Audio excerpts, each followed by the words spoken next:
संसद के बजट सत्र का दूसरा चरण 9 मार्च से शुरू होने वाला है। इस दूसरे चरण के पहले दिन विपक्ष का एजेंडा भी सामने आ चुका है। विपक्ष पहले ही दिन लोकसभा में स्पीकर ओम बिरला को पद से हटाने के लिए अविश्वास प्रस्ताव लाने वाला है।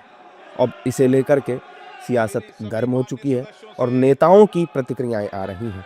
एनडीए के नेता इसे लेकर क्या कुछ कह रहे हैं, पहले वो सुनिए।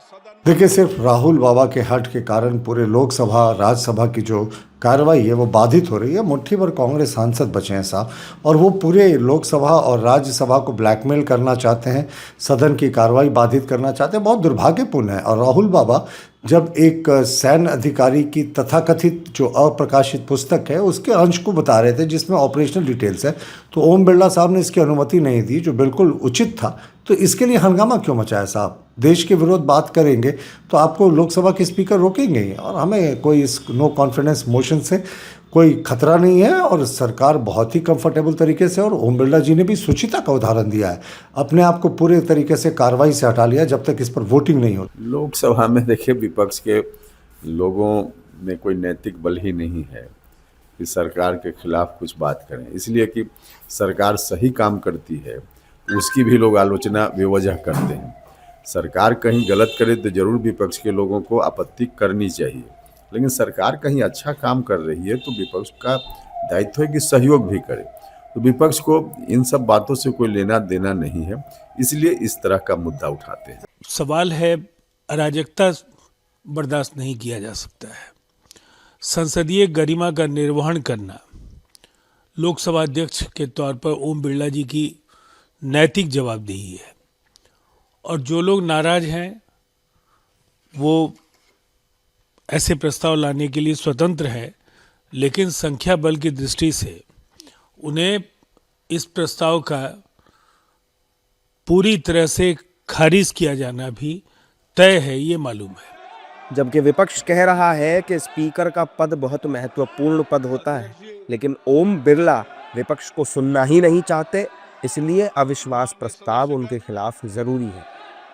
सोमनाथ दादा ने अपनी प्रतिबिंब और के लिए, अनुशासन के लिए अपने दल तक को त्याग दिया। दल ने उन्हें निकाल दिया था। आज भी हमारे स्पीकर साहब जो अच्छे हैं, मैं चाहूँगा उनका पूरा प्रतिबिंब पूरा भारत के 145 करोड़ लोगों का हो, और इसकी जरूरत ही ना आवे, इसकी नौबत ही ना हो। ये तो तय हो गया था। जिस तरह से विश्वास प्रस्ताव पर, बजट पर बोलने नहीं दिया गया, खास करके लीडर ऑफ अपोजिशन नहीं बोल पाए, तो फिर प्रधानमंत्री वहाँ आके अपनी बात नहीं कह पाए। स्वाभाविक था, जिम्मेवारी तो सदन में स्पीकर पर होती है, तो स्पीकर के खिलाफ अविश्वास प्रस्ताव लाने का सभी पार्टियों का फैसला था जो अपोजिशन में काम करती हैं, कांग्रेस सहित। तो उस पर अब चर्चा होगा, वोटिंग होगा। नहीं, आई थिंक जो स्पीकर का रवैया रहा है, और पिछले 5 साल से, जब से वो चाहे वो इलेक्शन से पहले की बात हो, हमने देखा है कैसे विपक्ष को चुप कराने का काम किया जाता है। उनके माइक्स बंद कर दिए जाते हैं, उनके समय पे इतना ज़्यादा डिस्ट्रप्शन करते हैं। और जो हम लोग बार बार विपक्ष कहता है चलिए आप अपने 10 एजेंडा रखिए, 2 एजेंडा विपक्ष का भी होना चाहिए, वो उसको को भी दरकिनार करते हैं। और इस टाइम तो सारी हदें ही पार हुई थी। जहाँ एलओपी को नहीं बोलने दिया था, एलओपी पे ऐसे इल्ज़ाम लगाए गए थे कि वो किताब से पढ़ रहे हैं। वो किसकी किताब पढ़ रहे थे? वो किताब पढ़ रहे थे जो हमारे फॉर्मर आर्मी चीफ की है। पाकिस्तान के आर्मी चीफ की नहीं पढ़ रहे थे, इंडियन आर्मी चीफ की पढ़ रहे थे।